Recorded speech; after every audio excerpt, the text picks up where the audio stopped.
और अब देखिए खबर 1 मिनट, यानी कि 1 मिनट में खबरों का पूरा विश्लेषण। जसवंत नगर से विधायक शिवपाल यादव ने सीएम योगी से मुलाकात की। एसपी से नाराजगी के बीच इस मुलाकात के कई मायने निकाले जा रहे हैं। शिवपाल सिंह यादव ने मुख्यमंत्री से मुलाकात की है और वो सीधे यहाँ से निकल गए हैं। हालांकि उन्होंने मीडिया से बिल्कुल बात नहीं की। शिवपाल सिंह यादव अकेले जो हैं वो मुख्यमंत्री से मिलने आए थे और कहा यह जा रहा है कि एक औपचारिक मुलाकात थी जिसमें शिवपाल सिंह यादव ने जो है वो मुख्यमंत्री से मिलकर उन्हें शुभकामना दी है। मुलाकात से पहले शिवपाल यादव ने कहा था कि वो सही वक्त पर फैसला लेंगे और जल्द इसकी जानकारी देंगे। शिवपाल यादव ने आज ही विधायक पद की शपथ ली है। विधानसभा स्पीकर सतीश महाना ने उन्हें शपथ दिलाई। यह एक शिष्टाचार और स्वाभाविक मुलाकात है। सबसे बड़ी बात यह है कि वो उत्तर प्रदेश के मुख्यमंत्री हैं, तो जनता के दुख दर्द दंश उसकी शिकायतों पर एक विधायक अपने मुख्यमंत्री से नहीं बात करेगा तो किससे करेगा।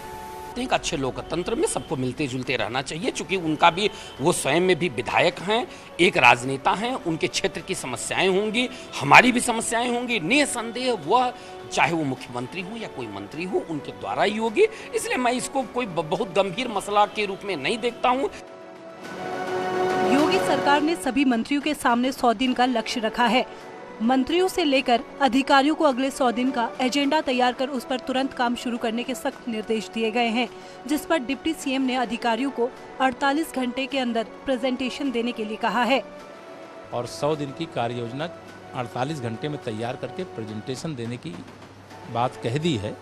और जब प्रेजेंटेशन आएगा तो उसके आधार पर उनको जो भी आवश्यक निर्देश होगा, या तो गाँव और गरीब के लिए काम करने का ऐसा विभाग है जिसको मुझे जब मैं पूरे विभाग को समझाऊं तो मुझे इतनी अंदर से खुशी है। मुझे पूरा किताब नहीं पढ़नी, किताब तो मैं कभी पढ़ लूँगा, लेकिन हमें करना क्या है, हमने किया क्या है, आगे करेंगे क्या और उसमें नया क्या करेंगे, उत्तर प्रदेश पूरे देश का मॉडल कैसे बनेगा, ये सारा आदेश दिया गया। डिप्टी सीएम केशव प्रसाद मौर्य जल्द ही गाँव का औचक निरीक्षण भी करेंगे। योगी सरकार के मंत्रियों के पदभार संभालने का सिलसिला जारी है।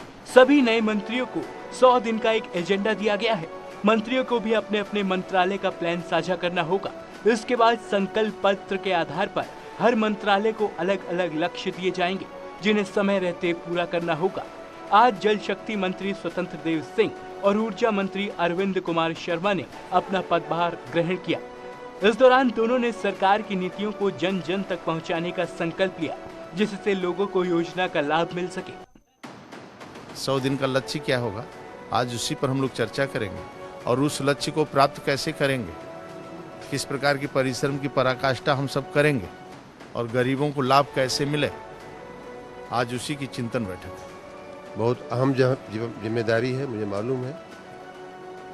ये दोनों विभाग ऐसे विभाग हैं जो उत्तर प्रदेश नए भारत के निर्माण में नए उत्तर प्रदेश की भूमिका को निर्धारित करेंगे। उत्तराखंड में धामी सरकार के मंत्रियों का विभागों का बंटवारा हो चुका है। मुख्यमंत्री धामी ने ऊर्जा, गृह, आबकारी, राजस्व समेत 23 विभाग अपने पास रखे हैं। बुधवार को कई मंत्रियों ने अपना पदभार संभाला। इस दौरान सब मंत्रियों ने जनता के हित में काम करने की बात कही। हमारे यहाँ इतनी संभावना है, अपनी उपज को हम मार्केटिंग अगर दे दें तो हम पलायन को भी रोक सकते हैं। मैं विभाग को समझकर, क्योंकि अभी विभाग मिला है, मैं उसको स्टडी कर रहा हूँ। मेरी पूरी कोशिश होगी अगर 6 महीने बाद जब आप मुझसे बात करेंगे इस विभाग के अंदर आपको कोई न कोई परिवर्तन दिखाई दे। महिलाओं की सुरक्षा के संदर्भ में कह लीजिए, महिलाओं को और आत्मनिर्भर बनाने के दृष्टिकोण से कह लीजिए, या सामाजिक रूप से मजबूत बनाने के दृष्टिकोण से कह लीजिए, महिलाओं को सशक्त किया जाएगा। और रही अन्य विभागों की बात, तो चाहे वो हमारे पास युवा कल्याण हो, चाहे हमारे पास में खेल हो, अथवा हमारे पास में खाद्य आपूर्ति नागरिक विभाग हो, मेरी ये पूरी कोशिश रहेगी कि खाद्यान्न के संदर्भ में हमारे किसान परेशान ना हो। देखिए, टारगेट एक ही है कि कैसे इन विभागों के द्वारा हमारे उत्तराखंड में रोजगार उपलब्ध कराया जा सके, कैसे इन डिपार्टमेंटों के द्वारा दूरस्थ क्षेत्रों तक लोगों को सुविधाएं पहुंचाई जा सके। उत्तराखंड में विधानसभा के बाहर दूसरे दिन भी कांग्रेस विधायकों ने प्रदर्शन किया। हरिद्वार ग्रामीण विधायक अनुपमा रावत की अगुवाई में कई विधायक धरने पर बैठे। विधायकों का आरोप है कि हरिद्वार के कांग्रेस कार्यकर्ताओं का प्रशासन उत्पीड़न कर रहा है, जिसकी शिकायत मुख्यमंत्री से भी की गई, लेकिन अभी तक उत्पीड़न बंद नहीं हुआ। जहां पर कांग्रेस के विधायक जीते हैं और विशेषकर हरिद्वार ग्रामीण में जिस तरह से लगातार शासन के सरकार के इशारे पे वहां के कांग्रेस के कार्यकर्ताओं, वहां के जो विधायक हमारी अनुपमा रावत हैं उनके साथियों को उत्पीड़न किया जा रहा है, उन पर अत्याचार किया जा रहा है, तो निश्चित रूप से इसको लेकर आज हम धरने में बैठे हैं। 10 मार्च से जब से रिजल्ट आया है हरिद्वार ग्रामीण में जो है जनता को और कांग्रेस कार्यकर्ताओं का लगातार उत्पीड़न हो रहा है और बहुत दुख से बहुत खेद से कहना पड़ा है कि पुलिस प्रशासन के द्वारा ये कार्य किया जा रहा है। मैंने सभी आला अधिकारियों को लगातार खबर की, पत्राचार भी किया, लेकिन मुझे कोई पॉजिटिव रिस्पॉन्स नहीं मिला। यूपी में इंटरमीडिएट की अंग्रेजी का पेपर लीक हो गया, जिसके चलते 24 जिलों में आज परीक्षा रद्द कर दी गई। वहीं पेपर लीक होने से शिक्षा महकमे में हड़कंप मच गया। शिक्षा मंत्री गुलाब देवी ने मामले को गंभीरता से लेते हुए जांच के आदेश दिए हैं।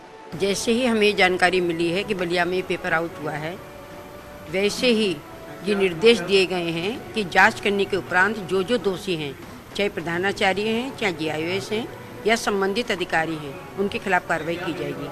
उधर पुलिस भी पेपर लीक मामले में कार्रवाई में जुट गई है। गैंग का पर्दाफाश करने के लिए एसटीएफ को जिम्मेदारी सौंपी गई है। इस पूरे प्रकरण में किसका इन्वॉल्वमेंट है, कौन सा गैंग इन्वॉल्व है, इसके लिए स्थानीय पुलिस के साथ साथ एसटीएफ की भी टीम लगाई गई है और बहुत जल्द ही हम अपराधियों को पकड़ेंगे तथा इस पूरे गैंग का पर्दाफाश करेंगे। पेपर लीक मामले का मुख्यमंत्री योगी आदित्यनाथ ने संज्ञान लिया है और दोषियों पर एनएसए लगाने के आदेश दिए हैं। साथ ही पेपर रद्द होने वाले 24 जिलों के डीएम से रिपोर्ट तलब की गई है। देवरिया में नकल माफिया गिरोह का पर्दाफाश करते हुए पुलिस ने 9 आरोपियों को गिरफ्तार किया है, जिनके पास से हाई स्कूल की संस्कृत और इंटरमीडिएट की चित्रकला की कॉपियां बरामद हुई हैं। नकल का ये खेल ग्राम प्रधान के घर पर चल रहा था। ग्राम प्रधान के घर पे हाई स्कूल और इंटर की उत्तर पुस्तिकाएं लिखी जा रही हैं। इस पर संबंधित अधिकारियों को साथ लेकर जब एसडीएम साहब और सीओ साहब मौके पर गए तो वहां उन्होंने देखा कि हाई स्कूल के संस्कृत विषय की और इंटर के चित्रकला विषय की उत्तर पुस्तिकाएं वहां लिखी जा रही थी। दरअसल बरहज के पैना गांव में विंध्याचल कॉलेज में यूपी बोर्ड की संस्कृत और इंटर की परीक्षा चल रही थी, जिसकी कॉपियां बड़का गांव के प्रधान के घर पर लिखी जा रही थी। ये सारी उत्तर पुस्तिकाएं स्थानीय विंध्याचल इंटर कॉलेज पैना थाना बरहज देवरिया से संबंधित थी और इसके अलावा ए और बी श्रेणी की काफ़ी उत्तर पुस्तिकाएं तथा तमाम लोगों के प्रवेश पत्र और प्रश्न पत्र आदि बरामद हुए हैं।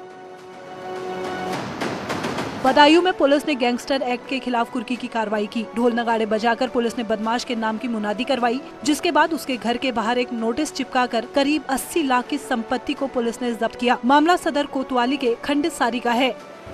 गैंगस्टर एक्ट की धारा 14(1) के तहत लगभग 80 लाख रुपए की परिसंपत्ति की कुर्की की गई है। ये शराफत हुसैन उर्फ अहमद हुसैन निवासी मोहल्ला खानसारी, उनके और उनके बेटे हत्या के मुकदमों में उनके विरुद्ध गैंगस्टर एक्ट के तहत कार्रवाई की गई है।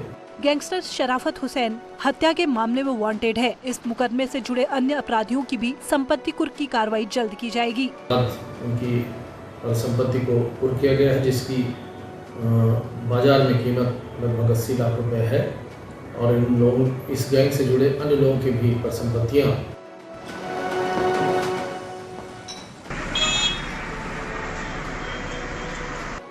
योगी आदित्यनाथ के सीएम बनने के बाद यूपी में बुलडोजर गरजने लगे हैं। लखनऊ में बीएसपी से समाजवादी पार्टी में शामिल हुए नेता फहाद के अवैध निर्माण पर बुलडोजर से कार्रवाई की गई। आरोप है कि फहाद का यह अपार्टमेंट एलडीए की जमीन पर अवैध रूप से बनाया गया था। बुलडोजर भी खड़ा हुआ है और लगातार जो इस अपार्टमेंट को तोड़ा जा रहा है, पूरी तरीके से अवैध अपार्टमेंट बना हुआ है। आप देख सकते हैं ये मजदूर हैं, ये लेबर जो तोड़ रहे हैं इस अपार्टमेंट को और इसे ध्वस्त किया जा रहा है। अगली तस्वीर ग्रेटर नोएडा की है। यहाँ यमुना अथॉरिटी के निर्देश पर अवैध प्लॉटिंग और निर्माण को ध्वस्त कर दिया गया। अधिकारियों का कहना है कि जेवर एयरपोर्ट के नाम पर अवैध प्लॉटिंग की गई और गांव झाझर इनायतपुर में निर्माण करवाया जा रहा था। टीम ने 50,000 वर्ग मीटर जमीन को कब्जा मुक्त कराया है। रिश्वतखोरी और मनमानी के आरोपों में संभल में 2 स्कूल के कर्मचारियों को सस्पेंड कर दिया गया। वहीं संदिग्ध एबीएसए को अटैच किया गया है। 2 4th क्लास सस्पेंड हुए हैं और उनके खिलाफ एफआईआर के आदेश हुए हैं।